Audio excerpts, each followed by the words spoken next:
ज्ञानतिमिरन्धस्य ज्ञानाञ्जनशलाकया चक्षुरुन्मीलितं येन तस्मै श्रीगुरवे नमः। नमो विष्णुपदाय गौरपृष्ठाय भूतले श्रीमते भक्तिकुमुद श्रीशान्तगोस्वामीति नामिने। यस्य प्रसादात् भगवत्प्रसादो यस्य प्रसादात् अन्यो गतिकुतयोऽपि ध्यानस्तु भक्तस्य यशस्त्रीसन्नं। वन्दे गुरो श्रीचरणारविन्दं वन्दे गुरो श्रीचरणारविन्दं वन्दे गुरो श्रीचरणारविन्दं।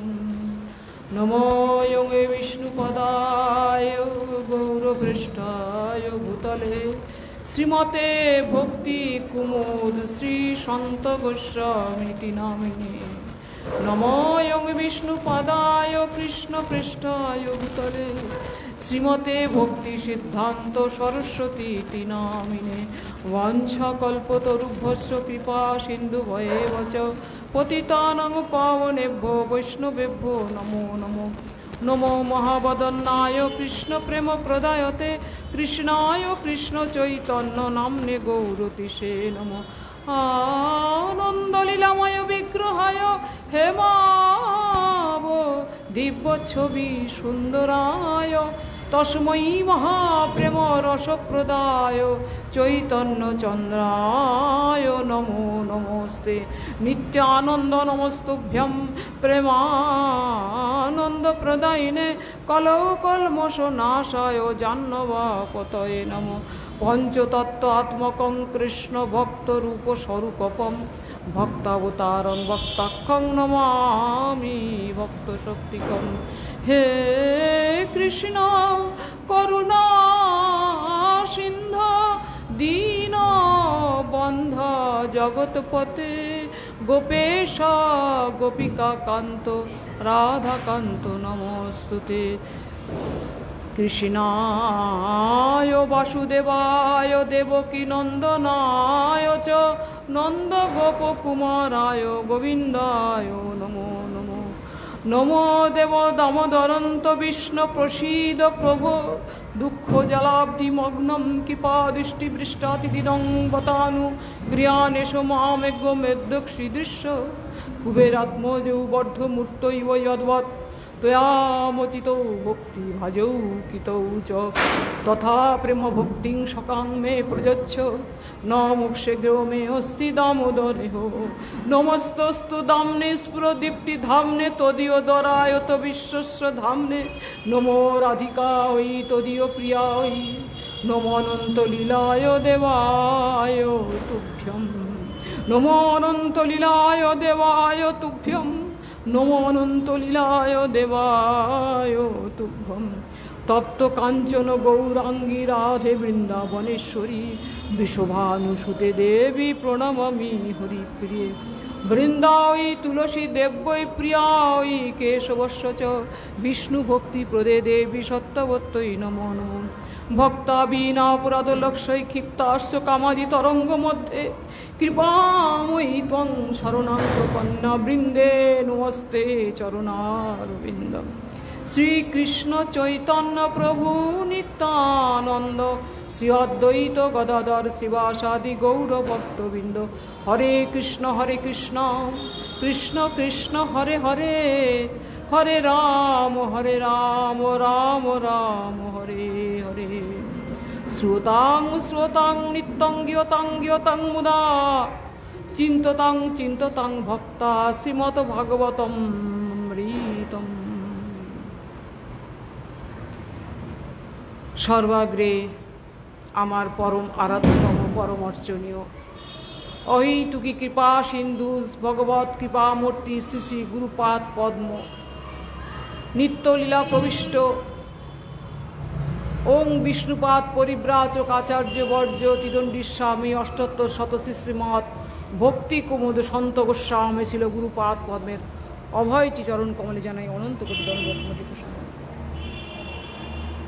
দিনার প্রতি কৃপা দৃষ্টি প্রদান করুন সকাতর এই প্রার্থনা জানাই। অতঃপর অস্মদীয় পরম গুরুপাদ পদ্ম বিশ্ববন্দিত আচার্য ভাস্কর পরমংশকুল চূড়ামণি জগৎগুরু ওং বিষ্ণুপাদ অষ্টোত্তর শতশিষ্যমত ভক্তি সিদ্ধান্ত সরস্বতী গোস্বামী ঠাকুর বহুপাদের অভয় শ্রীচরণ কমলে জানাই অনন্ত কোটি দণ্ডমতি কুসুম। তিনি দিনার প্রতি কৃপা দৃষ্টি প্রদান করুন সকাতর এই প্রার্থনা জানাই।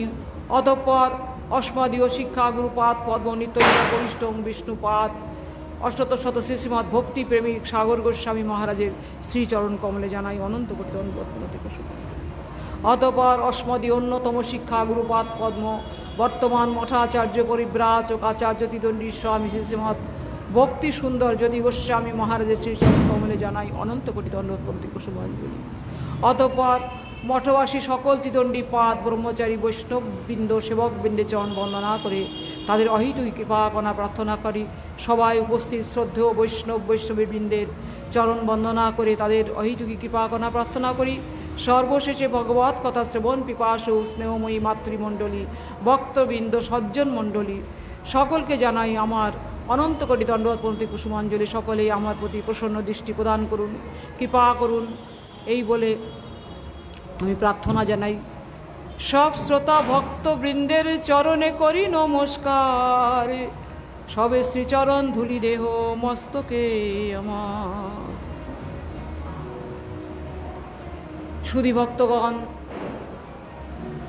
শ্রী শ্রী দামোদর ব্রতের আজ 15তম দিনের শুভ লগ্নে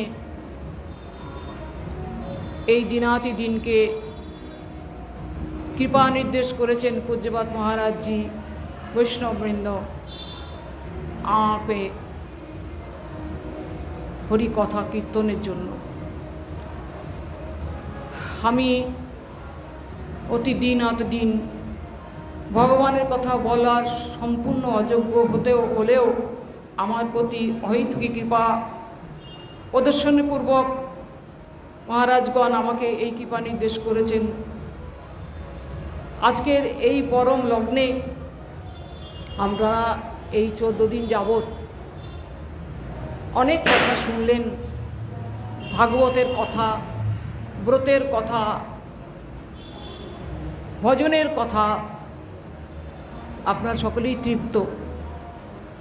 আমার মতো দিনহীন একটি কাকের কাকা শব্দ কতটা মধুর হবে আমি জানি না, তথাপি গুরুপাদ পদ্মের কৃপা নির্দেশ শিরে ধারণপূর্বক কয়েকটি কথা বলবো। এই যে শ্রী শ্রী রাধা দামোদর ব্রত সকলে পালন করছেন। এখন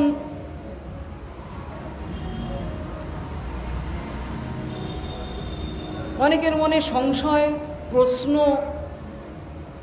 এই বিভিন্ন নিয়মাবলী করে এই যে দামোদর ব্রত আমরা করছি, কেন করছি, কী বা প্রয়োজনের, এগুলো আমাদের অবশ্যই জানা দরকার। যদিও হয়তো আপনারা অনেক কিছু শুনেছেন, তথাপি আমি কয়েকটি কথা বলবো। এই যে চান্দ্রমাস, গৌড়ীয় বৈষ্ণব সাহিত্যে চান্দ্রমাসের যে প্রাধান্য, অর্থাৎ গৌর পূর্ণিমা পরে যে প্রতিপদ, কৃষ্ণ প্রতিপদ তিথি থেকে পরবর্তী পূর্ণিমা পর্যন্ত 1 মাস বলা হয়। সেই 1 মাসকে এইভাবে মাস নির্ণয় করে এই 12 মাসকে ভগবানের দ্বাদশ নামে আখ্যায়িত করা হয়েছে। এখন এই যে আখ্যায়িত করা হয়েছে, এই নামগুলি আমরা দেখতে পাই যে এই যে নামগুলো ভগবান বিষ্ণুর নাম অনুসারে যে করেছেন, সেই নামগুলি কী রকম না বলছেন, যেমন আমাদের বৈশাখ মাসকে কি বলছেন না কেশব মাস, কেমন এইরকমভাবে বিভিন্ন মাসকে বিভিন্ন ভগবানের নামে অভিহিত করেছেন।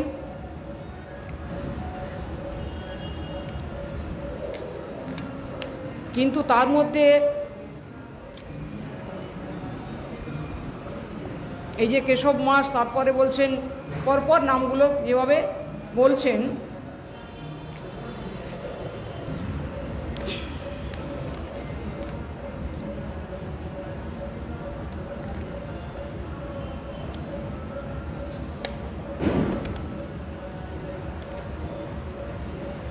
মাঘ মাসকে বলছেন মাধব মাস, আর কার্তিক মাসকে বলছে দামোদর মাস। এইভাবে যে নামগুলো ভগবান বিষ্ণুর নামের দ্বারা প্রতিটা মাসকে আখ্যায়িত করা হয়েছে, হ্যাঁ, কিন্তু আমাদের বুঝতে হবে যে এই সমস্ত মাসের মধ্যে, দ্বাদশ মাসের মধ্যে বলছেন ভগবানের যে দ্বাদশ নাম প্রকাশ করেছেন, সেখানে কার্তিক মাস একে বলছেন দামোদর মাস, আর কেশব মাস হচ্ছেন বৈশাখ মাস। এখন এই মাঘ মাসকে মাধব মাস বলছেন। এই তিনটি মাসের বিশেষ প্রাধান্য দিয়েছেন, বিশেষভাবে ভগবানের পূজা, ভগবানের ভজন করার মাস, বিশেষ মাহাত্ম্যপূর্ণ মাস। কিন্তু এই মাহাত্ম্যপূর্ণ মাসের মধ্যে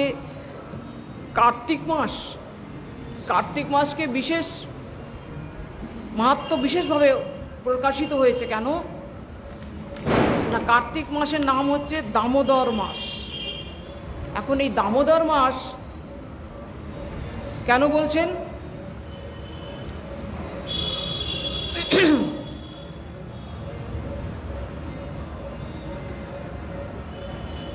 বিষ্ণু, মধুসূদন, ত্রিবিক্রম, বামন, শ্রীধর, ঋষিকেশ, পদ্মনাভ, দামোদর, কেশব, নারায়ণ, মাধব, গোবিন্দ, এই 12টি মাস। প্রত্যেকটা মাসের এইভাবে নামকরণ করা হয়েছে এই চান্দ্র মাসের নির্দেশ অনুসারে। এখন এই যে দামোদর মাস, এইটি যে 12টা মাস, এই 12টা মাস ছাড়াও আর একটা মাস আছে।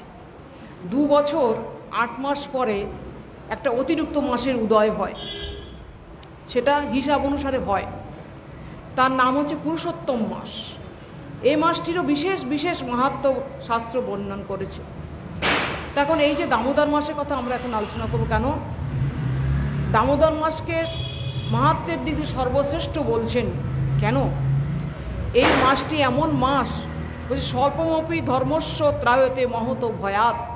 অর্থাৎ এই মাসে যদি স্বল্প পরিমাণও কেউ যদি ধর্ম আচরণ করে, ভগবানের পূজা করে, ভগবানের সেবা করে, কিছু যদি না করে, যদি শুধু একটা ঘিত প্রদীপ দান করে, তাহলেও অখণ্ড মাহাত্ম্য সে পুণ্য বা অখণ্ড সে স্বীকৃতি লাভ করবে, কৃপা লাভ করবে ভগবানের। এমন মাহাত্ম্যপূর্ণ মাস। ওই জন্য বলছে স্বল্পমপি ধর্মস্য, অর্থাৎ স্বল্প পরিমাণ ধর্মও যদি ঠিক পালন করা যায়, ত্রায়তে মহত ভয়াত, অর্থাৎ যে ভয় নিয়ে জগতে আমরা আছি, জন্ম মৃত্যু চক্রে, সেই মহৎ থেকে আমাদের উদ্ধার করে দেবেন ভগবান। তা সেই দামোদর মাসের শ্রেষ্ঠত্ব কেন করেছেন না, দামোদর অর্থাৎ দাম যাহার উদরে। এখন দাম যাহার উদরে কেন না, এই মাসটার শ্রেষ্ঠত্ব এখানেই যে অখিল ব্রহ্মাণ্ডপতি শ্রী ভগবান অনরণীয়াং মহৎ মহিমাম, তিনি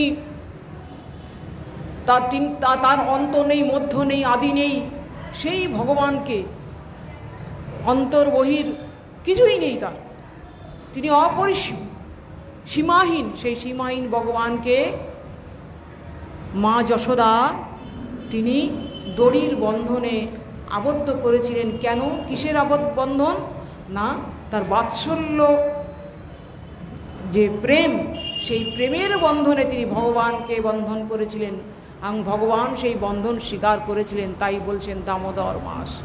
কিন্তু এই বন্ধন, এই দামোদর মাসের এই বন্ধন লীলাতে আমাদের তিনি কি বার্তা দিচ্ছেন ভগবান, সেইটি আমাদের বুঝতে হবে। আমাদের জন্য কি বার্তা দিলেন? আমাদের জন্য বার্তা দিলেন এইটাই, এই যে সাধক জীব, আমরা মনোযোগ দিয়ে শুনবেন, আপনারা সকলেই ব্রত করছেন, যে যেরকম যতটুকু পারছেন করছেন। এই যে বন্ধন স্বীকার করলেন ভগবান দামোদর মাসে, দেখাচ্ছেন যে ভগবান অনরণীয়াং মহত মহিমাম, তাকে বাধা যায় না। কিন্তু তিনি বার্তা দিলেন যে আমি বাধা ধরা পড়ি কোথায়? ভক্তের প্রেমের কাছে আমি ধরা পড়ি। কখন? দেখবেন মা যশোদা যখন বাঁধছিলেন তখন তিনি প্রথম দিকে কিন্তু বাঁধতে পারেননি। কেন পারেননি? 2 আঙুল কথা মানে কম পড়ে যাচ্ছে। যখন দড়ি বান্ধন করে আনছেন কিছুতেই পারছেন না। শত শত দড়ি যোজন করেও তাকে বাঁধতে পারেননি তিনি। প্রচুর চেষ্টা করেছেন। এই বাঁধার চেষ্টাটাই হচ্ছে তার সাধনা। এইটি হচ্ছে আমাদের বার্তা, যে আমাদের এটা হচ্ছে সাধনা, যে ভগবানকে হৃদয়ের মধ্যে আবদ্ধ করব। ব্রত কি, কেন করছি, এটা আগে বুঝতে হবে, তবে তো ব্রত করব। এটা বুঝতে হবে। এখন এই যে বন্ধন করছেন, সে বন্ধন ভগবান স্বীকার করলেন কখন? না, মা যশোদার অস্মিতা কিন্তু তাকে বাঁধতে পারিনি। তার সাধনা যখন পরিপূর্ণ হয়েছে, ভগবানের সাথে আমাদের যে ডিফারেন্স, সাধকের কথা বলছি এখানে, সাধকের সাথে ভগবানের সাথে ডিফারেন্সটা কোথায়? না, সাধকের সাধনা আর ভগবানের কৃপা মিলিত হচ্ছে না। মিলিত হচ্ছে না। কেন হচ্ছে না? ভগবান কৃপাময়, তিনি কৃপা করার জন্য সর্বদাই ব্যস্ত। তিনি কৃপা করার জন্যই তিনি এসেছেন জগতে। যা কিছু তার লীলা সব কৃপা করা।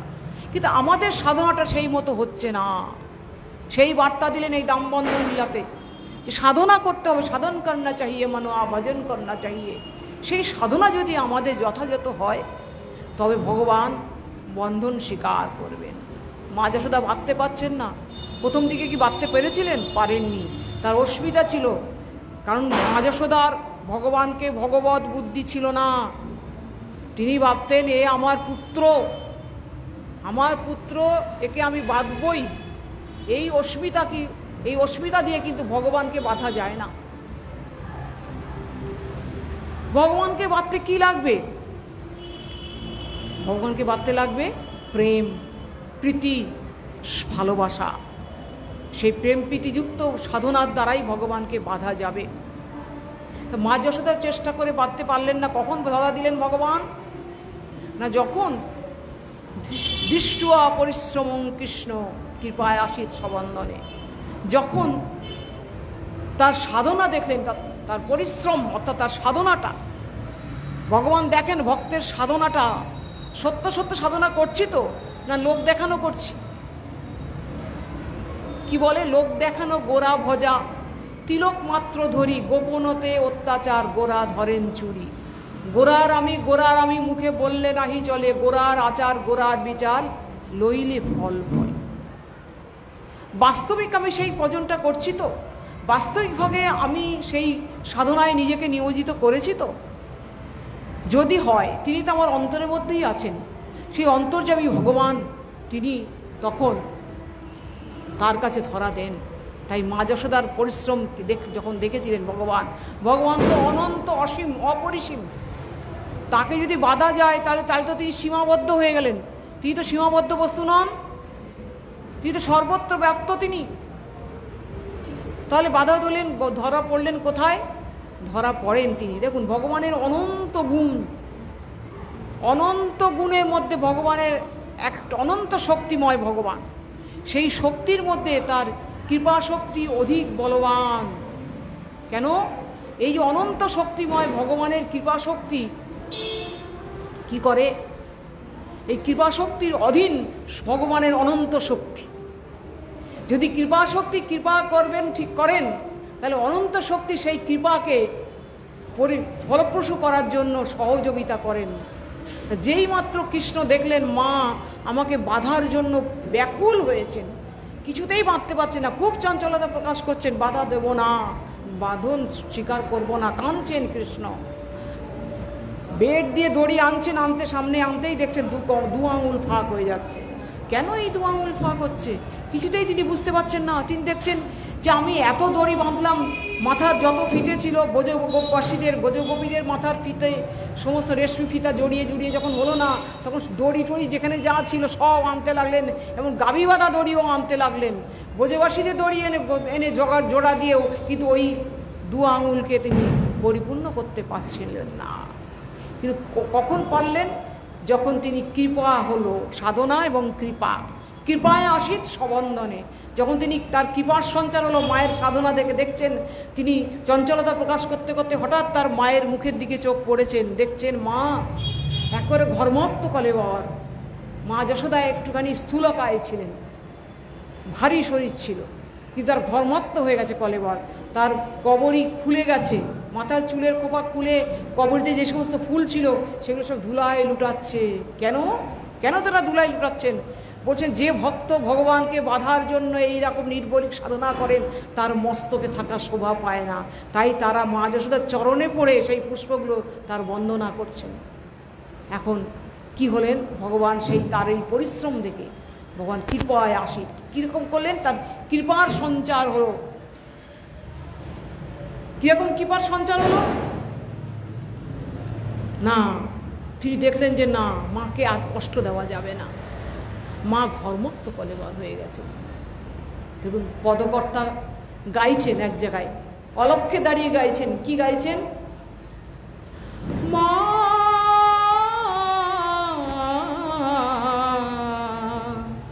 মা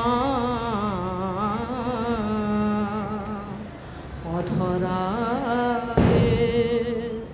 যায় কে ধরা, বল না মাগো শাসনে,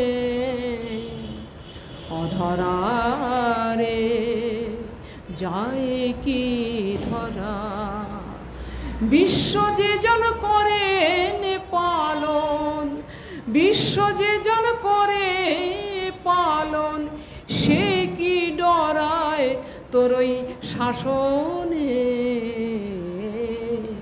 অধরা রে যায় কি ধরা, বল না মাগো শাসনে। এখন বলছেন পদকর্তা বলছেন মা তুই বাঁধতে পারবে না, কারণ যিনি অনন্ত কোটি বিশ্ব ব্রহ্মাণ্ডকে শাসন করছেন তাকে তুমি শাসন করছো। তবে একটা পথ আছে মা, একটা জিনিস যে তুমি তাকে বাঁধতে পারো। পদকর্তা বলছেন মা তোমার চিন্তা নেই, তুই বাঁধতে পারবে। কিভাবে? ওই হৃদয় দিয়ে বাঁধলে তারে মা, মা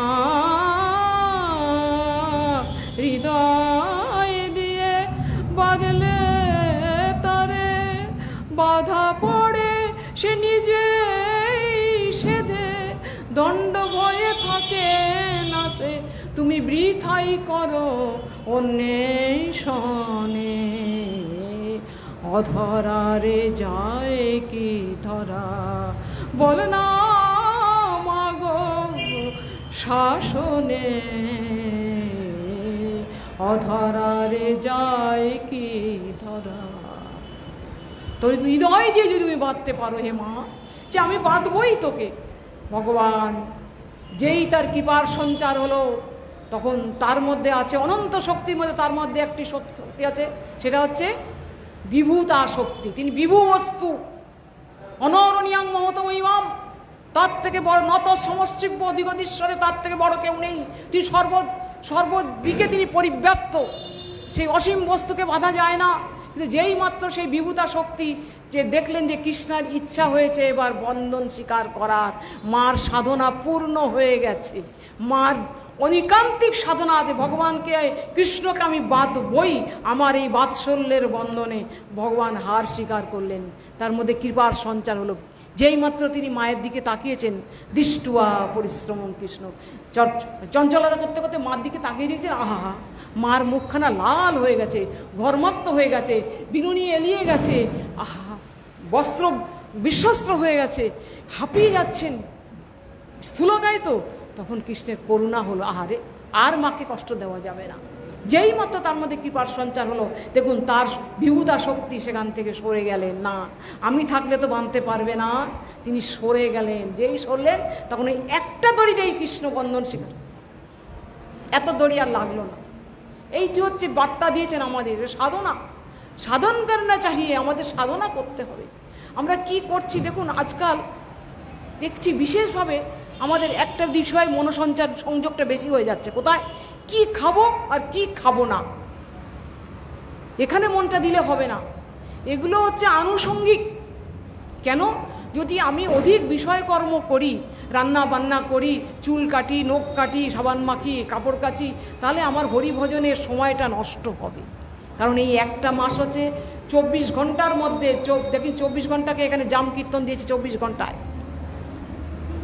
দিনে ত্রিজামা, রাত্রে ত্রিজামা, আর সকাল সন্ধ্যা অষ্টজাম। এই অষ্টজাম কীর্তন করতে বলছেন।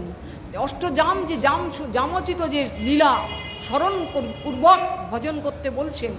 বলে আমাদের স্মরণ কি করে হবে? আমাদের তো কীর্তন প্রভাবে স্মরণ হবে, তা আমাদের তো শ্রবণই হয়নি। শ্রবণ, তারপরে কীর্তন, তারপরে স্মরণ। তাহলে কীর্তন প্রভাবে স্মরণটা হবে, শ্রবণই হলো না, কীর্তন করতে পারছি না। স্মরণটা কার হয়েছিল? মা যশোদার হয়েছিল। তিনি যখন দধিমন্থন করছেন, জানি জানি হো গীতানি তদ্বালোচরিতানি চ দধির মন্থনে কানে স্মরণ তান্ন গায়ন্তম। জানি তিনি বলছেন, একদা গৃহদাসীষু যশোদানন্দ গেহিনী কার্যান্তরে নিযুক্ত সুনির্মমন্ত স্বয়ং দধি। একদা মানে সব দিন তিনি দধিমন্থন করতেন না, একদিন। বহুদিন থেকে ইচ্ছা যে কৃষ্ণকে সবাই চোর বলে, ব্রজবাসিনীগণ বলে আমাদের ঘরের ননি চুরি করে খায়, কিন্তু তারা প্রমাণ করতে পারছেন না। কিন্তু মনে মনে সন্দেহ হচ্ছেন মা যশোদা যে আমার পুত্র নিশ্চয়ই চুরি করে খায়। কেন? আর কেন চুরি করে খায়? কারণ আছে। হয়তো দাস দাসীরা, আমার গৃহে তো অনেক দাস দাসী আছে, তিনি নন্দ মহারানী তো হচ্ছে তো রানী, যশোদা মহারানী, তিনি ব্রজের রানী। তিনি তো তিনি কি আর তিন দিন মন্ত্র স্বয়ং করবেন? তার দাস দাসীরা করে। আজ কালকে অন্নকূট, সেই বিষয়ে আজকে কথা বলবো আমি, শুনবেন। আগামীকালও আমি পাঠ করব। প্রসঙ্গান্তরে বলে রাখি, আগামীকাল আমি অন্নকূট পাঠ করব, আপনারা আসবেন। তারপরে পরের 3 দিন, অর্থাৎ আগামীকাল 22 তারিখ না, 23, 24, 25 পূজ্যপাদ নারায়ণ মহারাজ আমাদের এখানে আসবেন। তাকে আহ্বান করা হয়েছে, তিনি 3 দিন এখানে পাঠ করবেন। আপনারা অবশ্যই সকলে আসবেন।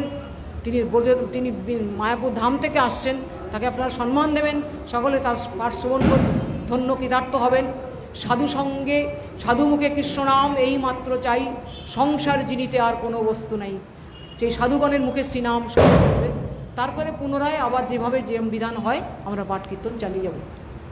যাই হোক, তা এখন তিনি কী করলেন, যশোদা মাতার খুব ইচ্ছা হয় যে নিজে ব্রজের দাস দাসী, ব্রজের গোপীগণ যে আমার কাছে কমপ্লেন করে, অনুযোগ করে যে কৃষ্ণ চুরি করে খায়, কৃষ্ণ তো স্বীকার করে না, কিন্তু আমার মনে হয় নিশ্চয়ই খায়।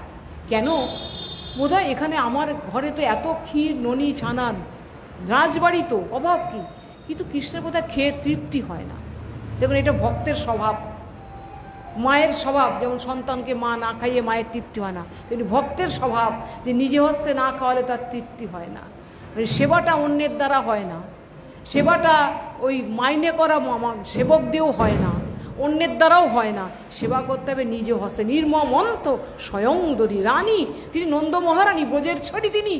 কি তিনি ভাবছেন যে আমি যদি একটু নিজে হাতে করে খাওয়াতে পারতাম, না জানি ওরা ঠিকমতো দুগ্ধ ভালো করে করে না। কেন মা যশোদা যখন দুগ্ধ দহন করেছিলেন, দেখবেন মহারাজ পাঠ করেছেন হয়তো, যে গাভীগুলোর মধ্যে তত সহস্র সহস্র গাভী সেখানে না, সেই গাভীর মধ্যে তিনি যে পদ্মগন্ধা যে সমস্ত গাভী, তাদের দুগ্ধ তিনি দহন করে নিয়েছিলেন, নিজ আস্তে দহন করেছিলেন। দহন করে নিয়ে সেই দুগ্ধ তিনি জাল দিয়ে তিনি রাত্রে দই পেতে তবে সকালে মন্থন করেছিলেন। কত যত্ন! দেখুন, মায়ের যত্ন আর অন্যের যত্ন এক হয় না। আমাদের গুরুমহারাজ বলতেন, কচি কলার পাত, সরু চালের ভাত, আর মা জননীর হাত। 3টে কথা, কচি কলার পাতা আর সরু চালের ভাত আর মা জননীর হাত। এই 3টে না হলে কখনো তৃপ্তি হয় না।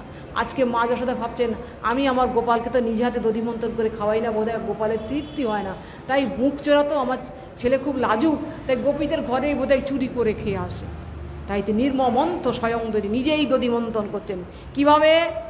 এই যে ইন্দ্রজাগ অনুষ্ঠান আগামীকাল শুক্লা প্রতিপদ, সেদিনকে কি করতেন নন্দ মহারাজ এবং ব্রজবাসীরা গিয়ে ইন্দ্রযজ্ঞ করতেন গোবর্ধনী তটে। এখন সবাই চলে গেছে। দেখেন দেখুন ভগবানের সেবা করার মা জানে যে যশোদার বহুদিন থেকে ইচ্ছা, তিনি নিজে হাতে দধি মন্থন করে মাখন বার করবেন, কিন্তু দাস দাসীরা দিতে চাইছেন না, বলে মা আমরা কি মরে গেছি, এত দাস দাসী তোমার থাকতে তুমি ব্রজেশ্বরী, তুমি নিজে হাতে দধি মন্থন করবে, এ কখনো হয় না। দিলেন না তাকে করতে, কোনোদিন তিনি সুযোগ পান না। কি করে এই সুযোগ পাবেন, কী করে নিজে হাতে একটু দধি মন্থন করবেন চেষ্টা করছেন। এখানে শিক্ষা দিচ্ছেন যে ভগবানের সেবা যদি করব সংকল্প করে থাকেন, আপনার সামর্থ্য থাকুক ছাই না থাকুক, যদি মনে মনে সংকল্প করেন ঐকান্তিকভাবে যে প্রভু আপনার এই সেবাটা যদি আমি করতে পারতাম, ভগবান কিন্তু সুযোগ করে দেন। ভগবান কিন্তু কৃপা করার জন্যই এসেছেন, কিন্তু আমরা সাধনাটা ঠিকমতো করছি না, এটাই আমাদের দুর্দৈব, এটাই আমাদের দুর্ভাগ্য। ভগবান কৃপা করছেন, করার জন্যেই তিনি জগতে প্রকটিত হয়েছেন, করার জন্যেই এই সমস্ত মাসের আবির্ভাব করেছেন। এই যে দামোদর মাসের অসীম মাহাত্ম্য, অশেষ অশেষ মাহাত্ম্য, যে যেটুকু পারবেন তার জন্য সে অনন্ত অনন্ত ফল লাভ করবেন। তো যাই হোক, এখন ভগবানকে তিনি সুযোগ পাচ্ছেন না, কি করে নিজে হাতে দধি মন্থন করবেন। দাস দাসীদের তাদের করতে দিচ্ছে না, কিন্তু এই শুক্লা প্রতিপদ আগামীকাল আসছেন, সব চলে গেলেন ইন্দ্রযজ্ঞ করতে। আর মা যশোদা তখন ছলনা করে তোমরা সবাই চলে যাও, আমি বরং গোপালকে নিয়ে থাকি, গোপাল বড় দুষ্ট, ওখানে গেলে সব নষ্ট করে ফেলবে, এটো করে ফেলবে, তোমরা চলে যাবে, সব পাঠিয়ে দিলেন। একরা গোপালকে নিয়ে থাকলেন। দেখুন সেবকের কীরকম সাধনা। রাত্রে সেই মানে পদ্মগন্ধযুক্ত গাভীর দুগ্ধ দহন করে এনে তিনি দধি পেতে রেখেছিলেন। সেই দধি তিনি সকালবেলায় ভোর রাত্রে একদম কোথায় মানে ব্রাহ্ম মুহূর্তে একদম যখন সূর্য উদয়ের পূর্বে দধি মন্থন করলে সেই মন্থন দধি খুব ভালো হয়। তাই তিনি সমস্ত স্নান করে তিনি পট্টবস্ত্র পরিধান করে, পট্টবস্ত্র পরেছেন। দেখুন তিনি তো নিত্যসিদ্ধ ভগবত পার্শ্বদ, তার এসব দরকার আছে, তার সূচি অসুচি আছে, কিন্তু জগৎকে শিক্ষা দিচ্ছেন ভগবানের সেবা করতে গেলে পবিত্রভাবে করতে হবে। পট্টবস্ত্র পরে তিনি নির্মমন্ত স্বয়ং দধি মন্থন করছেন। কীভাবে করছেন? ওই জানি জানি হো গীতানি তদবাল চরিতানি চ দধি নির্মন্থনে কালে সন্নিতান্ন গায়ত। জানি জানি হো গীতানি তদবাল চরিতানি, তার বালকথা, তার বাল গোপালের যে চরিত্র গুণগাথা সাধুগণ কীর্তন করেন, করে করে ব্রজে ভিক্ষা করেন। সাধুরা এসে মা যশোদাকে সন্তুষ্ট করার জন্য গোপালের গুণকীর্তন করেন, তো মা যশোদার কাছে এসে সব সাধুগণ, ভিক্ষুক সাধুগণ সেই সমস্ত গানগুলো কৃষ্ণের আর যত সব লীলা তিনি দর্শন করেছেন সেইগুলো জানি জানিও গীতানি তদ্বাল চরিতানি, এখানে বোঝা জিনিস আছে। স্মরণিতান্ন গায়ন, তথা স্মরণ করে করে গান করছেন, স্মরণ করছেন মনে মনে, আর বাইরে গান করছেন আর দধি মন্থন করছেন। আর আমাদের কি বললেন? কীর্তন প্রভাবে স্মরণ হবে। আমাদের স্মরণ নেই। আমাদের স্মরণটা কখন হবে? আমাদের কি বললেন প্রথমে? শ্রবণম, তারপর কীর্তনম, তারপর স্মরণম। কীর্তন প্রভাবে স্মরণ হইবে, সেই কালে ভজন নির্জন সম্ভব। তাহলে আমাদের স্মরণটা কখন হবে? না কীর্তন। আর কীর্তনটা কখন হবে? যখন যদি শ্রবণ ঠিক হয়। তাহলে আমাদের আগে কি এই জন্য বলছে শ্রোতাং শ্রোতাং নিত্যং গীয়তাং গীয়তাং মদা, তারপর চিন্ততাং চিন্ততাং ভক্তা। তাহলে আগে শ্রবণ, ভগবান শ্রবণই কবেদ্য। এই দামোদর মাসে সাধু মুখে হরিকথা শ্রবণ করাটাই হচ্ছে আমাদের মূল উদ্দেশ্য হতে হবে। আমাদের পরমারাধ্যদেব ব্রত পালন করতেন কোনো একটি মঠে, কোনো এক তীর্থে, কখনো পুরীতে, কখনো সিধাম মায়াপুরে, কখনো বৃন্দাবনে, কখনো তিনি কেশারি মঠে, খড়গপুর মঠে, এই বেহালা মঠে 1 মাস নির্বন্ধ করে, অর্থাৎ ব্রত যাকে বলে 1 মাস এক জায়গায় বসে ভক্তদের নিয়ে পাঠ শ্রবণ করাতেন আর আমরা শ্রবণ করতাম 1 মাস এক জায়গায় থেকে। আমাদের কি হচ্ছে, 2 দিন এখানে, 3 দিন ওখানে, 4 দিন বাড়ি যাচ্ছি, 6 দিন এখানে করছি, ব্রত ভঙ্গ হয়ে যাচ্ছে। ব্রত মানে তাই নয়, ব্রত মানে কোনো বিষয়কে উদ্দেশ্য করে যে নিয়ম নিষ্ঠা প্রতিপালন করা, সেই অপতিত নিয়ম, পতিত হবে না, কোনোভাবে বিঘ্নিত হবে না, সেই অপতিত নিয়মকেই ব্রত বলে। ব্রত কাকে বলে? একে বলে ব্রত।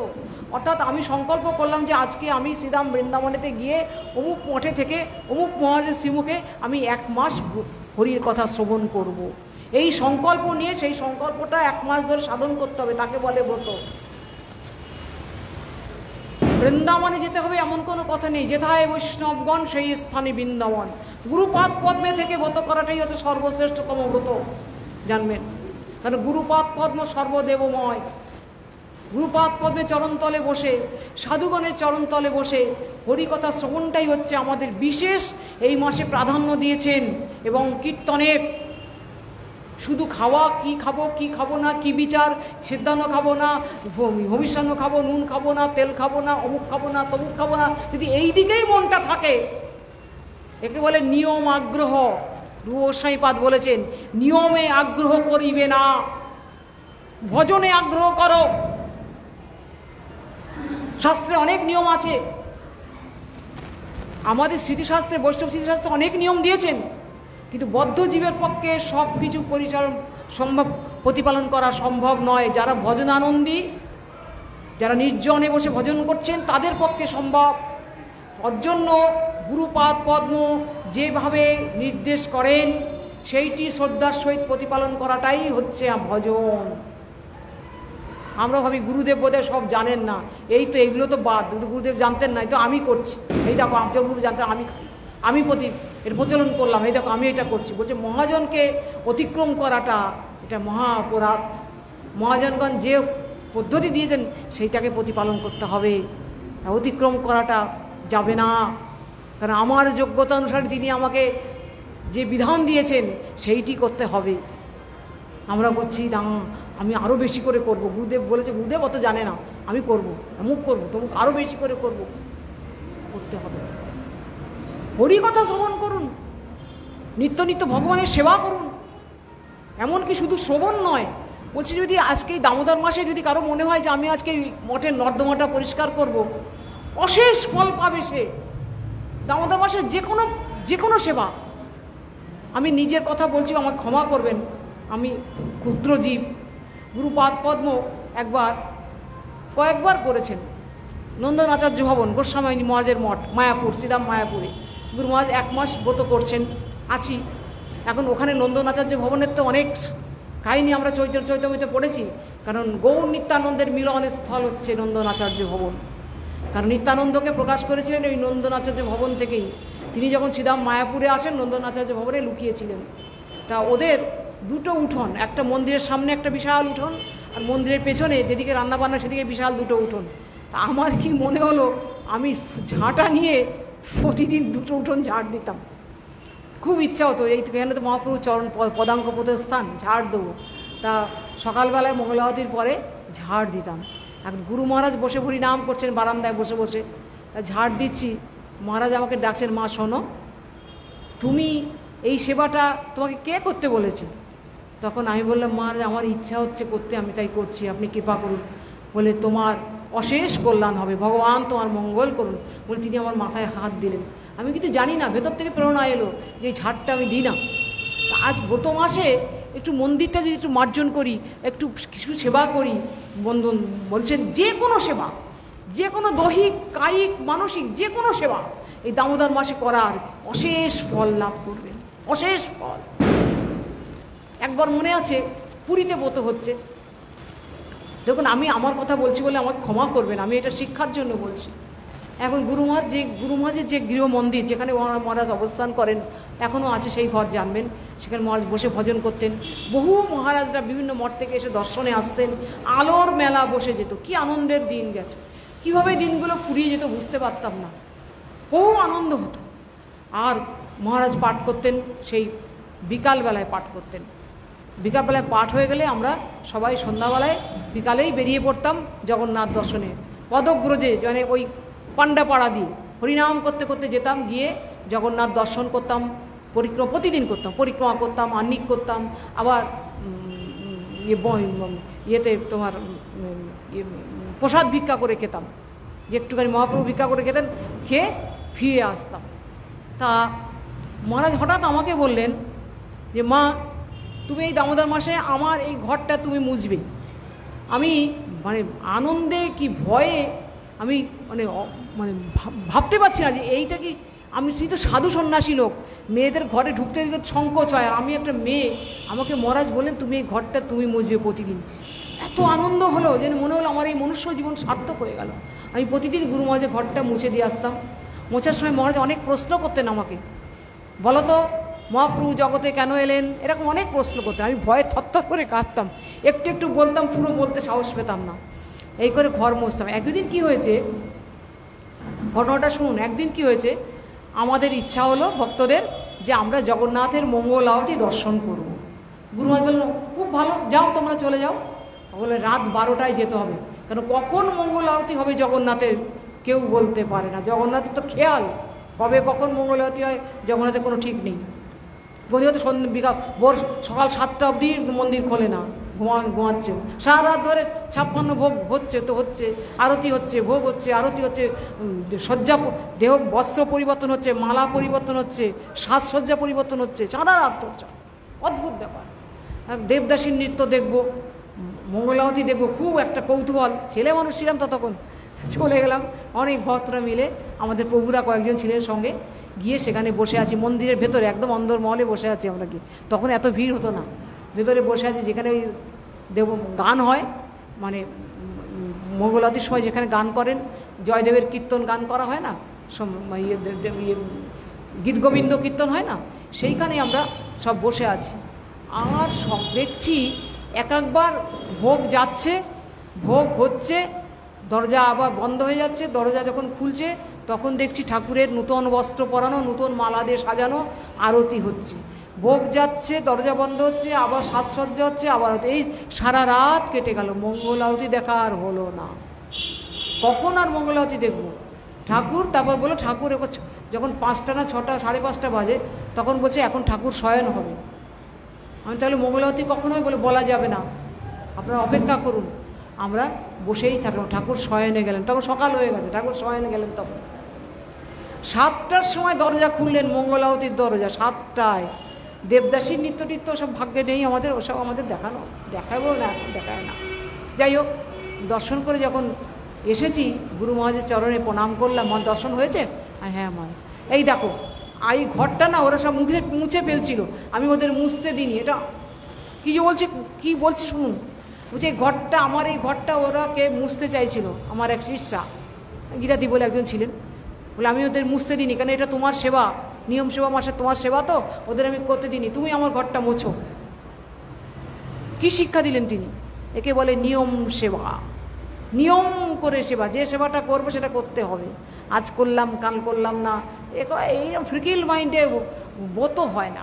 এখন অনেক কথা বললাম, এবার বলছি ব্রত কাকে বলে এটা একটু বুঝুন। এই যে ব্রত যেটা বললাম যে অপতিত নিয়ম, এখন ভগবান কি করছেন, এই যে আমাদের সৃষ্টি করেছেন, দেখবেন অনেকে আমাদের সমালোচনা করে, কথাগুলো প্রসঙ্গতরে আসছে বলে বলছি, যে এদের এত নিয়ম কেন। আবার কিছু কিছু জায়গায় সমালোচনা করে নিরামিষ না খেলে কি আর ভগবানকে পাওয়া যাবে না? হ্যাঁ, ভগবান কি ওইসব দেখেন? হ্যাঁ, আরে গীতা পড়ো, গীতাতে কি বলছেন? আহার শুদ্ধ সত্য শুদ্ধ, সত্য শুদ্ধও দুবস্মৃতি। একটি পরম নিকটাত্মীয়, নিজের স্ত্রী, নিজের পুত্র, নিজের কন্যা যদি মরে যায়, তাকে শ্মশানে স্নান গিয়ে দাহ করে গঙ্গায় স্নান করতে হয়। কেন? মৃত, মরা ধুয়েছে, মরা স্পর্শ হয়ে গেছে, সেখানে গঙ্গা জল ছিটায়।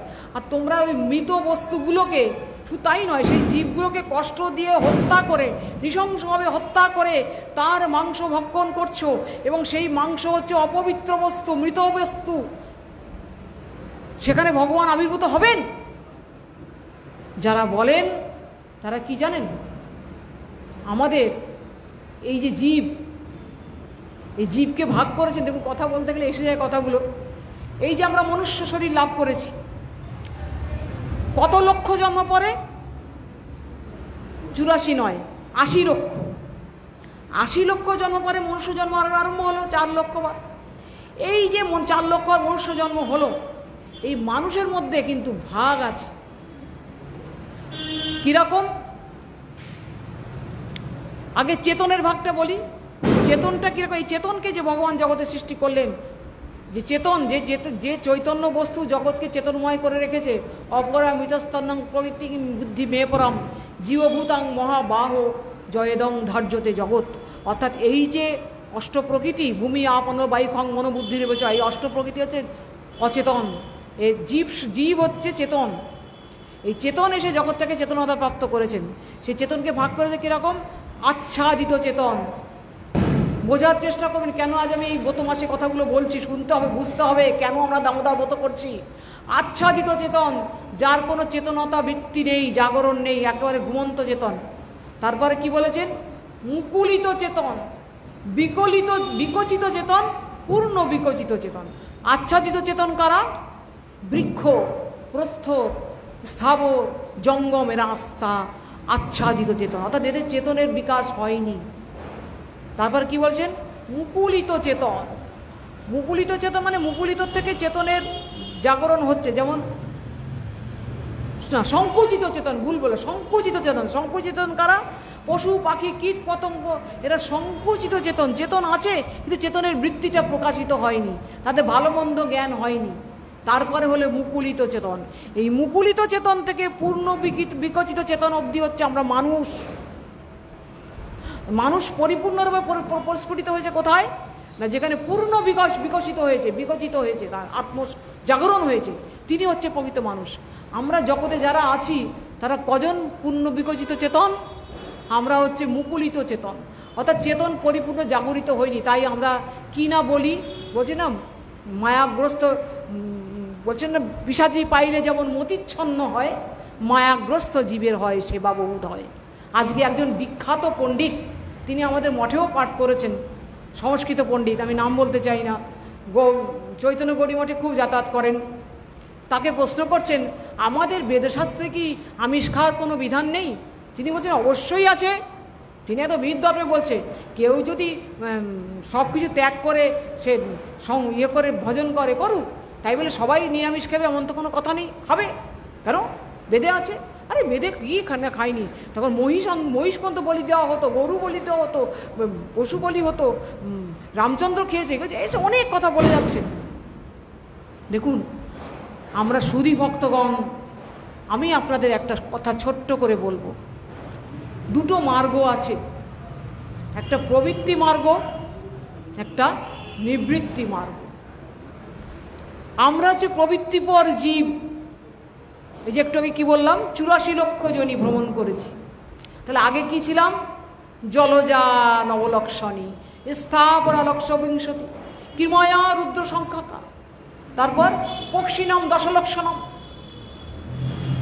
তারপরে 300 লক্ষণী পশব, 4 লক্ষণী মানবা। এতগুলো জনি ভ্রমণ করে করে করে করে আমরা মনুষ্য জন্ম লাভ করেছি।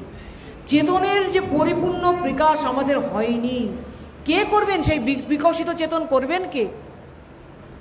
যিনি, যারা পূর্ণ বিকশিত চেতন, যারা উপলব্ধ আত্মা, সেই নিত্য সিদ্ধ ভগবৎ পার্শ্বদগণ যখন এসে আমাদের চেতনকে জাগরিত করবেন, উত্তিষ্ঠত জাগ্রত প্রাপ্তপরাণ নিবদত কুরস্ব ধারা নিশিত দূরত্বায় দুর্গম পথস্তৎ কবয়ে বদন্তি।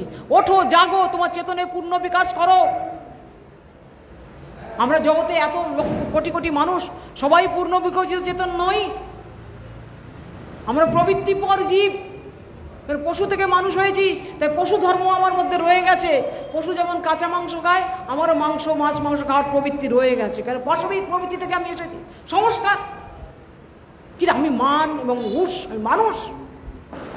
তাহলে প্রবৃত্তি মার্গের কথা বেদশাস্ত্রে যে বলেছেন, সেই প্রবৃত্তি মার্গে কেন বলেছেন না, প্রবৃত্তি মার্গে যে সমস্ত মাছ মাংস খাওয়ার কথা যেগুলো দেখাচ্ছেন, সেখানে দেখাচ্ছেন যে বলি দিয়ে মাংস খাবে। দোকান থেকে কাজ করে কিনে এনে রান্না করতে বলেনি। কে বলি দিয়ে মাংস খায়? খায়? কেউ খায় না। মুরগি এনে কেটে একবার ছাল ছাড়িয়ে রান্না করে খাচ্ছে। না, বলির মাংস কেন বলছেন? ওইটা ভগবানের নামে বলি দিয়ে উৎসর্গ করে তার প্রসাদ সব পাড়া প্রতিবেশীকে আত্মীয় পরিজনকে বিলিয়ে তার অবশিষ্ট অংশ তুমি গ্রহণ করো। অর্থাৎ প্রবৃত্তিটাকে আস্তে আস্তে সংকোচন করছেন, ধীরে ধীরে নিবৃত্তি পথে নেওয়াটাই হচ্ছে বেদের মূল উদ্দেশ্য। যেন বলেছেন পরোক্ষবাদ বেদয়ম বালানাম অনুশাসনম। বেদে সমস্ত কথা যে বলা হয়েছে, এই সমস্ত কথা, এটা যেমন বালককে যেমন শাসন করে মা, ঠিক তদ্রূপ আমরা মূর্খ বালক, সব অজ্ঞ জীব, আমরা প্রবৃত্তিপর জীব। আমাদের প্রবৃত্তি চরিতার্থ করার জন্যই আমাদের বিশেষ মনোনিবিষ্ট, ভগবানের ভজন করার মতো চেষ্টা নেই। শুধু ওই খেতে পাবো না বলে হাহাকার করছে। দেখুন সব বিভিন্ন সম্প্রদায় হাহাকার করছে, একটু মাছ মাংস খেতে পারবো না, হারি বাবারে কী করছে এই গৌড়ীয় বৈষ্ণবরা, শুধু খাবো না বলছে। এই মহা সমস্যা, তাদের মাথা ঘুরে যাচ্ছে। কেন? প্রবৃত্তিপর জীব তো আমরা, মনুষ্যতে পশু থেকে মানুষ হয়েছি, ওই প্রবৃত্তিটা আমার মধ্যে রয়ে গেছে অবচেতন মনে। কিন্তু ওকে ওভারটেক করে উত্তীর্ণ হয়ে যেতে হবে আমাকে। কোথায় যেতে হবে? সেই ভগবানের কাছে। কীভাবে পৌঁছাতে হবে? না, ন তৎ ভাষায়তে সূর্য, ন সাঙ্ক ন পবঙ্গ, যদ্গত্ত নিবর্তন্তে তদ্ধাম পরমঙ্গ। সেখানে আমাদের ফিরে যেতে হবে। ফিরে চলো আপন ঘরে। যদি ফিরে যেতে হয় তাহলে আমাকে ফিরে যাওয়ার জন্য প্রস্তুতি নিতে হবে। এই জগতে থেকে জগতের ভোগ চরিতার্থ করবো, যে কী বলছেন যে পানও খাবো, কি তামাকও খাবো, দুধও খাবো, ওভাবে হরিভজন হয় না। না, অনেকে জোর গলায় বলছেন হ্যাঁ হরিনাম হবে, নিশ্চয়ই মাছ মাংস খান, হরিনাম করুন, কিচ্ছু হবে না, আস্তে আস্তে ছেড়ে যাবে। অনেকে আস্তে আস্তে ছেড়ে যাবে। আচ্ছা আপনি বলুন তো, যে আগুন জ্বলছে, আগুনের মধ্যে যদি ঘি দিয়ে আগুনটাকে নেভানোর চেষ্টা করেন, আগুনটা নিভবে? দাউ দাউ করে জ্বলবে। প্রবৃত্তিকে যতই আপনি ইন্ধন দেবেন, প্রবৃত্তি বাড়তেই থাকবে। একটা পদকর্তার গান শুনেছিলাম, তিনি গাইছেন, ওরে শিশুকালে কৃষ্ণ ভজে, কৃষ্ণ পাওয়ার আসে, ওই বৃদ্ধ বসে বৃদ্ধকালে কৃষ্ণ ভজে, ওই জমেরও তর আসে। ওই জমের ভয়ে তখন ডাকবে হরে কৃষ্ণ আয় রে ঠাকুর, এখন কি হবে? কিন্তু না, প্রহ্লাদ মহারাজ কি বললেন? কৌমার আচরিত প্রাজ্ঞ ধর্মান ভাগবত। কৌমার বয়স থেকে তুমি ভাগবত ধর্ম আচরণ করো। কেন? একটা বৃদ্ধ গাছ, তাকে উপড়ানো যাবে? শিকড় এত ঢুকে গেছে ভেতরে, আমাদের আসক্তির শিকড় ঢুকে যায়। বৃদ্ধ বয়সে হরিভজন হয় না। আসক্তির শিকড়, ছেলে পুলে নাতি নাতনি অমুক তমুকে এত আসক্তি ঢুকে যায়, সেখান থেকে টেনে তোলা বড় কঠিন। কিন্তু একটা শিশু তাকে যেমন করে গড়বেন তেমনি করেই গড়বেন। অতএব পিতামাতার উদ্দেশ্য হওয়া উচিত সবসময়তে, যে শিশুকে, পুত্র কন্যাকে জন্ম দিয়ে তাকে শিশুকাল থেকেই ভগবত সেবাপর করা উচিত। তবেই সেই পিতামাতার জীবন ধন্য, তাদের গর্ভধারণ ধন্য হবে। কোথায় করছে? আজকে আমি ছোটোবেলাতে যে স্কুল কলেজে পড়েছি, পূর্ব পাকিস্তানে, মুসলিম দেশ, আমি তাদেরকে শ্রদ্ধা করি। মুসলমান হলেও তাদের আমি শ্রদ্ধা করি। কেন জানেন? সেখানে আমাদের ক্লাস হতো, যখন আমি ক্লাস 6-এ পড়ি, যখন হাই স্কুলে ভর্তি হলাম, দেখলাম যেই ক্লাস প্রথম period, second period, third period হলো, আমাদের ভাগ করে দিল, ক্লাস ভাগ করে দিল। এখন ধর্ম ক্লাস হবে। আমাদের ধর্ম ক্লাস, হিন্দুদের হিন্দু ধর্ম ক্লাস, মুসলিমদের ধর্ম ক্লাস ভাগ হয়ে গেল। আমাদের কি পড়াতে জানেন? গীতা, ভাগবত, মহাভারত, উপনিষদ, সমস্ত কাহিনী তখন থেকে আমাদের মুখস্থ হয়ে গেছে। সেই তো আজকে আমরা এগুলো শিখছি। শ্রীমদ্ ভাগবত গীতা আমাদের পরীক্ষায় কোশ্চেন আসতো, অর্জুনকে কেন কৃষ্ণ এরকম করলো, কেন এরকম করলো, এই সমস্ত প্রশ্ন আমরা তখন স্টাডি করেছি। সংস্কৃত ক্লাস হতো একটা, ওদের আরবি আর ফার্সি ক্লাস, আমাদের ধর্ম এবং সংস্কৃত ক্লাস। সংস্কৃত ক্লাস যেদিন থাকতো সেদিন সংস্কৃত পড়তে হতো আমাদের। কি মানে শৃঙ্খলা, কি সুন্দর পড়ানোর আর্ট। সেখানে সংস্কৃত পণ্ডিত আসতেন, ধর্ম ক্লাসে ধর্মিক একজন স্যার আসতেন, তিনি ক্লাস দিদিমণি আসতেন। অত ভালো লাগতো। ক্লাসে যখন প্রহ্লাদ চরিত্র পড়াতো, আমি চোখে জল রাখতে পারতাম না, গোপনে রুমাল নিয়ে যেতাম, চোখ মুছতাম, কারণ প্রহ্লাদ পরে অত্যাচার সহ্য করতে পারতাম না। ভাবতাম আহারে কি কষ্ট দিচ্ছে প্রহ্লাদ, হে হরি, হে ভগবান, তুমি তাকে রক্ষা করো। এত ভালো লাগতো ক্লাসগুলো, যেন পাগল হয়ে যেতাম শুনতে শুনতে। কেমন মনে হতো ওই ক্লাসের মধ্যে গড়িয়ে পড়ি, কাঁদি, হা কৃষ্ণ হা কৃষ্ণ, এত সুন্দর। আজকাল চিন্তা করুন তো, আজকাল ছেলেমেয়েদের হাতে একটা ছোটোবেলায় একটা গীতাকেও ধরে দিয়েছে, এই গীতাটা তুই রাত পড়বি। কি করছি? নিজের ধর্মটাকেই শেখাচ্ছি না। কোথায় ভর্তি করছি? খ্রিস্টানি মিশনারিতে ভর্তি করে দিচ্ছি। সেখানে খ্রিস্টানদের আদব কায়দা শেখাচ্ছি। জন্মদিন করছে কি প্রদীপ ফু দিয়ে প্রদীপ নিভিয়ে দে, নিয়ে কেক কাট। দেখুন কিছু মনে করবেন, এখন আমাদের গৌড়ী মঠে এটা প্রচলিত হচ্ছে। আমি এর সম্পূর্ণ বিরোধী। ওই যে জন্মতি গুরুদেবের আবির্ভাব তিথিতে কেক বানাবো, কেকটা ভালো জিনিস, খেতে খুব সুস্বাদু, ভগবানের সেবায় দেওয়া যেতে পারে, কিন্তু ওই ধরনের সংস্কার আমাদের শোভা পায় না। আমি সব জায়গায় দেখছি, আমাদের গুরু ভাইরাও করছে, আমি নাম বলবো না তাদের, আমি দেখছি যে তারা জন্মদিনে কেক কাটছে, কেক কেটে মহাদেবদের মুখে দিচ্ছে। কোন শাস্ত্রে আছে দেখা? একটা দীপ জেলে দেওয়া ভগবানের সামনে সেটা মঙ্গলদায়ক, কিন্তু ফু দিয়ে প্রদীপটা নিভিয়ে দেওয়াটা কি ঠিক? জন্মদিনে প্রদীপ নিভিয়ে দেয়? প্রদীপ জেলে দিতে হয়। ওরা পকেন জ্বালে না মরলে জ্বালিয়ে দেয়, উল্টো নিয়ম। যাই হোক, এই কথাগুলো অনেক এসে যাচ্ছে। এই যে সংস্কার, এই সংস্কার থেকে আমাদের মুক্ত হতে হবে। মুক্ত হয়ে আমাদের ব্রতের মধ্যে প্রবেশ করতে। কি ব্রত? কি বলছেন? যে ভগবান তার প্রিয় সৃষ্ট মানব জাতিকে সৃষ্টি করে কি করলেন না, যে কথাটা বলছিলাম শেষ করে দিই। কি বললাম? আচ্ছাদিত চেতন, মুকুলিত চেতন, সংকুচিত চেতন, মুকুলিত চেতন, পূর্ণ বিকচিত চেতন, পূর্ণ বিকচিত চেতন। এই মুকুলিত চেতন থেকে পূর্ণ বিকচিত চেতন অবধি কি মানুষ। বোঝার চেষ্টা করবেন কেন এই মাছ মাংস খাওয়ার কথা দিয়ে প্রসঙ্গটা আসলো। এই পূর্ণ বিকচিত চেতন হতে গেলে কোথা দিয়ে আমাদের কোন স্টেজ থেকে পার হতে হবে? মুকুলিত থেকে বিকচিত, পূর্ণ মুকুলিত, বিকচিত, পূর্ণ বিকচিত হতে হবে। এই যে মানব জাতিকে আবার ভাগ করেছেন আমাদের শাস্ত্র। প্রথম শ্রেণীর মানব কেমন জানেন? মন দিয়ে শুনবেন। নীতিহীন, নিরীশ্বর, ঈশ্বরও মানে না, নীতিও মানে না। কারা? কিছু শ্রেণীর মানুষ আছে জগতে, সংখ্যায় হয়তো তারা বেশি হবে। ঈশ্বরও মানি না, নীতিও মানি না, ওইসব কিচ্ছু দরকার নেই। যে এই কোথায় স্বর্গ কোথায় নরক, এটাই স্বর্গ এটাই নরক, এখানেই সব জন্ম। আর একবারই জন্ম হবে। ঋণং কীর্ত গীতং গীতং বিভেদ, যাবৎ জীবেদ তাবৎ বিভেদ, ভস্মীভূত দেহস্য কোনো আইন ভূত। অর্থাৎ ঋণ করে ঘি খাও, আর জন্ম হবে না, একটাই জন্ম। যত ভোগ করে নাও, ভালো করে ভোগ করো। এটা নীতিহীন, নিরীশ্বর। আর কি বলছেন? নৈতিক নিরীশ্বর। ঈশ্বরকে মানে না, কিন্তু নীতিকে মানে। কিরকম নীতিকে মানে? না, যেমন পিতামাতার সেবা করাই আমার ধর্ম, ওই ঈশ্বর টিশ্বর আমি মানি না, পিতামাতাই আমার ঈশ্বর। নীতি মানছে কিন্তু ঈশ্বরকে মানছে না। তাহলে নৈতিক, নিরীশ্বর। এরপরে কি আসলো? শেষর নৈতিক। কিছু শ্রেণীর মানুষ আছেন তারা শেষর নৈতিক। কেন? তারা ঈশ্বরকে মানেন কিন্তু নীতির অধীনে মানেন। কিরকম? এই যে বৃষ্টি দিচ্ছেন, ফল ফুল দিচ্ছেন, হাওয়া বাতাস দিচ্ছেন, ভগবান কত কি আমাদের দিচ্ছেন, সেই নীতির অধীনে মানেন। দেখুন মুসলিমগণ একটা গান করে, নীতির অধীন তারা। কি বলছেন? খোদা তোমার মেহেরবানি, খোদা তোমার মেহেরবানি, এই সুন্দর ফুল আর সুন্দর ফল, উষা নদীর পানি, খোদা তোমার মেহেরবানি। এরা ঈশ্বরকে মানছেন কি রে? নীতির অধীনে। যে এই ফুল ফল, এই হাওয়া বাতাস তুমি দিয়েছো, তোমার কি করুণা, সেই নীতির অধীনে ঈশ্বরকে মানছেন।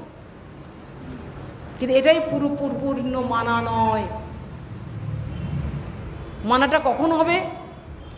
দেখবেন একজন মহারাজ আমাদের গৌড়ীয় মঠের পুজো মাধব গোসাই মহারাজ, তাকে একজন পাদ্রী সাহেব তিনি প্রশ্ন করছেন, আপনাদের সনাতন ধর্মটি কেমন? বলে আপনারা ঈশ্বরকে কিভাবে মানেন? মহারাজ প্রশ্ন করছেন, বলে গড ইজ আওয়ার ফাদার।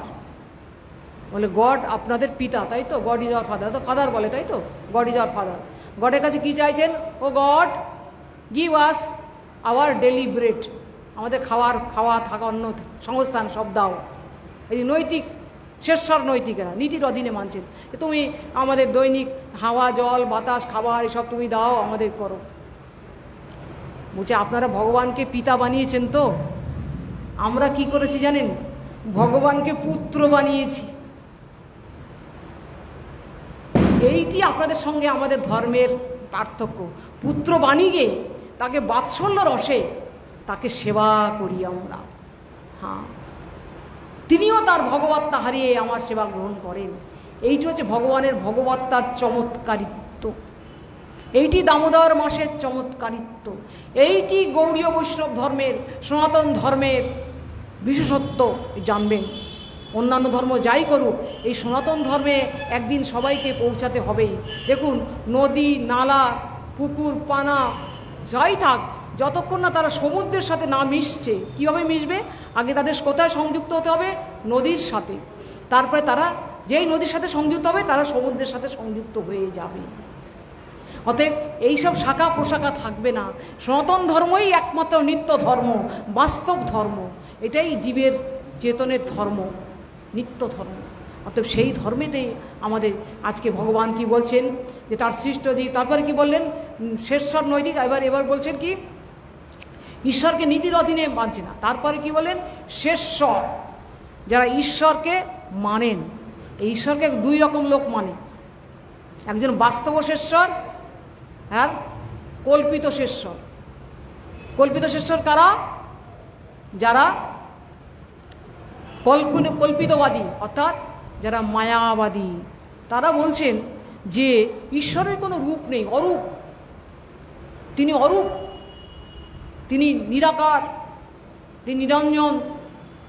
কিন্তু সাধনা করতে গেলে একটা সামনে কিছু থাকা চাই, না হলে তো সাধনাটা হবে না।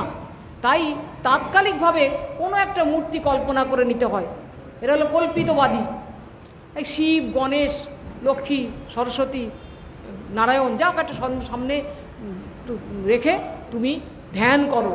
ধ্যান করতে করতে তোমার এই রূপ সব চলে যাবে, তুমি অরূপেতে মিশে যাবে, লয়ে প্রাপ্ত হয়ে যাবে। এরা কল্পিত শেষর, কাল্পনবাদী। আর বাস্তবশেশ্বর যারা, যারা বাস্তবিকভাবে ভগবানের স্বরূপকে স্বীকার করেছেন, ঈশ্বরকে যদি নিরাকার বলি, প্রভুপাদ বলছেন এক জায়গায়, তাহলে তার সর্বশক্তিমত্তার বিপর্যয় ঘটে। ভগবানের পক্ষে সবই সম্ভব। তিনি অরূপ, স্বরূপ, সগুণ, নির্গুণ সবই হতে পারেন তিনি, তার পক্ষে সবটাই সম্ভব। বুঝতে পারছেন? অতএব তিনি তার মধ্যে, তিনি তো কর্তুম অকর্তুম উন্নতা কর্তুম ইতি চ ঈশ্বর। তিনি করণীয় করতে পারেন, অকরণীয় করতে পারেন। তিনি অরূপ হতে পারেন, আবার স্বরূপ হতে পারেন। কি তার নিত্য সচ্চিদানন্দকার রূপ আছে, তাহলে সেইটাকে অস্বীকার করা হয়ে যায়। সৎ চিৎ আনন্দকার, মানে ব্যাখ্যার বিষয় দেখুন, এখনো হবে না। তিনি নিত্য সৎ বস্তু, চিৎ বস্তু এবং আনন্দময় বস্তু, সচ্চিদ আনন্দময় বস্তু তিনি। তার এই আকারটাই জড়ীয় আকার নয়, স্থূল আকার নয়, সচ্চিদ আনন্দকার। আত্মা আমাদেরও কোনো আকার নেই। আমরা যে মূর্ছ শরীর নিয়ে এসেছি, এটা নিয়ে অনিত্য আকার, এই আকারটা থাকবে না, এটা স্থূল আকার। নিত্য আকার হচ্ছে ভগবানের নিত্য দাস রূপে যখন আমার পরিচিত হতে পারবো, সেইটা নিত্য আকার। অতএব সেই যে কল্পিত শেষর, তারপর হচ্ছে বাস্তব শেষর। বাস্তব শেষর যারা, যারা বাস্তবিকভাবে ভগবানের সচ্চিদানন্দ আকারকে স্বীকার করেন, তারাই হচ্ছেন সাধু সন্ত, নিত্য ভগবত পার্ষদগণ। এবং তারাই প্রকৃত মানুষ। তাদেরকেই বলা যাবে মানুষ। তার আগে পর্যন্ত মানুষ পরিপূর্ণতা লাভ করতে পারছেন না। এই জন্য বলছেন, এই বেদের যে বিষয়, প্রবৃত্তি মার্গ থেকে নিবৃত্তি মার্গে নেওয়ার জন্য ধীরে ধীরে এই সমস্ত পদ্ধতি দিয়েছে। যে বলিদান করে মাংস খাবে, সত্রান্তিক যজ্ঞ করে মদ খাবে, বিবাহ করে স্ত্রী সঙ্গ করবে। কেন এগুলো করেছেন? প্রবৃত্তি থেকে নিবৃত্তি নেওয়াটাই মূল উদ্দেশ্য। এটা সাধারণ লোক বুঝতে পারছেন না, বৃথা তর্কবাজি করে বেড়াচ্ছেন। আলটিমেটলি আমাকে এখান থেকে ফিরে যেতে হবে। প্রভুপাদের কথা, back to God and back to home, this is the message of Gaudiya Math. এটা আমাদের থাকার জায়গা নয়। ভালো মন্দ করে সুন্দর করে আরাম করে খাবো দাবো থাকবো, সে জায়গা এটা নয়। এখান থেকে ফিরে যেতে হবে, নিত্য সেই ভগবৎ পাদপদে ফিরে যেতে হবে। সেই ভগবৎ পাদপদে ফিরে যাওয়ার জন্য ভগবান কি বললেন? এই মানব জাতিকে সৃষ্টি করে তার জীবনকে সুষ্ঠুভাবে পরিচালনা করে ভগবন্মুখতা থেকে ভগবৎ সেবান্মুখ করার জন্য তিনি শাস্ত্র প্রণয়ন করলেন। এখন শাস্ত্রের মধ্যে কি দিলেন? বিধি এবং নিষেধ। এটা করো, এটা করবে না। গীতায় ভগবান কি বললেন? এই শাস্ত্র কাকে বলে না? শাস ধাতু থেকে শাস্ত্র শব্দ নিষ্পন্ন হয়েছে। শাস্ত্র মানে শাসন, সেটা আমাদের মানতে হবে। তর্ক করলে হবে না, শাসন মানতে হবে। আমরা মনে করি আমরা খুব সব জানতাম, অনেকগুলো বই পড়ে ফেলেছি, অনেক টাইটেল ডিগ্রি পেয়ে গেছি শাস্ত্রবিদ এরকম হেন তেন হরি শাস্ত্রী ফাস্ত্রী অনেক সব সংস্কৃত টাইটেল পেয়েছি, আমি অনেক পণ্ডিত, অত সস্তা নয়। নয় মাত্মা প্রবচনের লভ্য ন মেধয়া ন বহুন শ্রুতে ন যময় বৈশে বিরুদ্ধে তস্যৈষ আত্মা বিপুনিতে তনুশ্যাম। ভগবান যাকে কৃপা করবেন তিনি তাকে জানতে পারবেন। শাস্ত্র অধ্যয়নের দ্বারাও হবে না, পাণ্ডিত্যের দ্বারা হবে না, বিজ্ঞানের দ্বারা হবে না। বলছি তাহলে কি হবে? যে এই শাস্ত্র দিয়ে আমরা না মানি, ভগবান গীতায় কী বললেন? যৎ শাস্ত্রবিধি মুৎসৃজ্য বর্তাতে কাম কারত ন সসিতিম বাপ্রতি ন সুগম ন পরাঙ্গতিম। যদি এই শাস্ত্রের বিধিনিষেধকে আমরা না মানি তাহলে কি হবে? আমাদের পরাগতি লাভ হবে না। উদাহরণ দিচ্ছেন, লক্ষণ রেখা দিয়ে গেছিলেন কাকে? সীতা দেবীকে। যখন রামচন্দ্র মায়া হরিণ যখন সেই তাকে প্রতারণা করছিল রাবণ, রামচন্দ্রকে সরিয়ে দিলেন সেখান থেকে। রামচন্দ্রকে যখন বনের মধ্যে গিয়ে লক্ষণ লক্ষণ বলে চিৎকার করছেন সেই মায়া হরিণ, তখন সেই কণ্ঠস্বর শুনে সীতা দেবী ভুল বুঝলেন, তিনি ভাবলেন বোধহয় রামচন্দ্র কোনো বিপদে পড়েছেন, তাই লক্ষণ যাবে না কিছুতে, কিন্তু লক্ষণকে জোর করে পাঠালেন, তোমাকে যেতেই হবে ভাই, দাদাকেও তখন লক্ষণ রেখা দিয়ে করে দিয়েছেন যে তোমাকে এই রেখা দাগ কেটে দিয়ে গেলাম, এর ওপারে তুমি যাবে না, এই গৃহের মধ্যে থাকবে। যদি তুমি লক্ষণ রেখা অতিক্রম করো তাহলে তোমার বিপদ হবে। তা লক্ষণ রেখা তিনি অতিক্রম করেছিলেন কখন? যখন রাবণ যখন সাধু বেশে এসে তার কাছে ভিক্ষা চেয়েছিলেন, কারণ তিনি সীতা হরণ করতে এসেছিলেন সাধু বেশ ধারণ করে। তখন বলেন লক্ষণ রেখা, ওই রেখা অতিক্রম না করলে আমি ভিক্ষা গ্রহণ করব না। তিনি লক্ষণ রেখা অতিক্রম করেছিলেন, তার কী ফল হয়েছিল? অসুরের হাতে নিগৃহীত হতে হয়েছিল। আমরাও যদি শাস্ত্রের লক্ষণ রেখাকে অতিক্রম করে চলি, আমরাও এই অসুরের দ্বারা, এই মায়া অসুরের দ্বারা আমরা নিগৃহীত হতে চলেছি, জন্ম জন্মান্তরে নিগৃহীত থাকবো। এই জগৎ থেকে মুক্তি আমাদের আর কখনো হবে না। তাই জন্যে আমাদের শাস্ত্র কিছু বিধি এবং নিষেধ দিলেন।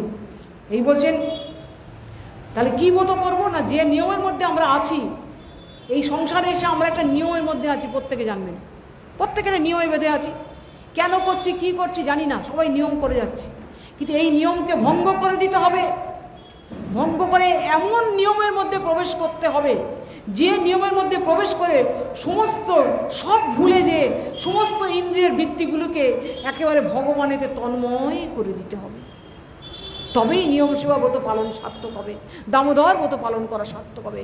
শুধু ভক্তগণ, এই একটা মাস সেই নিয়মের মধ্যে নিজেকে রাখার চেষ্টা করুন, যাতে সম্পূর্ণভাবে একটা মাস অন্তত ভগবানের সাথে নিজেকে নিয়ম একেবারে তন্ময়তা, যার জন্যই এত নিয়ম, এত বিধিনিষেধ বলেছেন যে খাটে শোও না, মাটিতে শোও, তোমরা সব ভোগ বিলাস পরিত্যাগ করে দাও। কেন? একটা মাস একদম ঐকান্তিকভাবে ভগবানকে স্মরণ করো, করলে তোমার চিত্তের মধ্যে, বলি একটা মাস করলে হবে আর সারা মাস ভোগ করবো? বলে না, একটা মাস করলেই হবে। কেন হবে জানুন? কৃষ্ণ কি বললেন গীতায়? অভ্যাসেন কন্তেও বৈরাগ্যেন চ গৃহ্যাতে।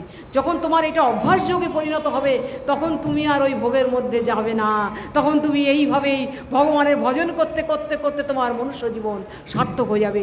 তাই শুধু ভক্তগণ, ব্রত এমন করে করুন যেন একটা মাস আমরা সম্পূর্ণভাবে কি করে ভগবানের ভজনে সম্পূর্ণ 24 ঘন্টার মধ্যে 24 ঘন্টা, বলে 24 ঘন্টা পারবো? বলে হ্যাঁ। এই যে রাত্রে ঘুমাচ্ছেন, কেন ঘুমাচ্ছেন? যে প্রভু যেন ভোরবেলায় মঙ্গলাবতীটা ঠিক মতো দেখতে পারি, ঠিক সময় যেন আমার ঘুমটা ভাঙে, বলে ভগবানের নাম স্মরণ করে আমরা শয়ন করছি। আবার যখন ঘুম ভাঙছে দামোদরের নাম স্মরণ করে, গুরুদেবের নাম স্মরণ করে ঘুম জাগরিত হয়ে আমরা কি করছি? শেষ করে দেবো। আমরা কি করব না, মঙ্গলাবতী যোগদান করব। এইভাবে আমরা আগামীকাল আবার আমরা এই বিষয়ে আলোচনা করব। আগামীকাল অন্নকূটেতে আমরা সেই মানে গোবর্ধন পূজার প্রচলন কী করে হলো আমরা কালকে আগামীকাল আলোচনা করব। এই বলে আমি আমার বক্তব্য শেষ করছি। বাঞ্ছা কল্পতরুভ্যশ্চ কৃপা সিন্ধু ভয়েবচ পতিতানাং পাবনেভ্যো বৈষ্ণবেভ্যো নমো নমঃ।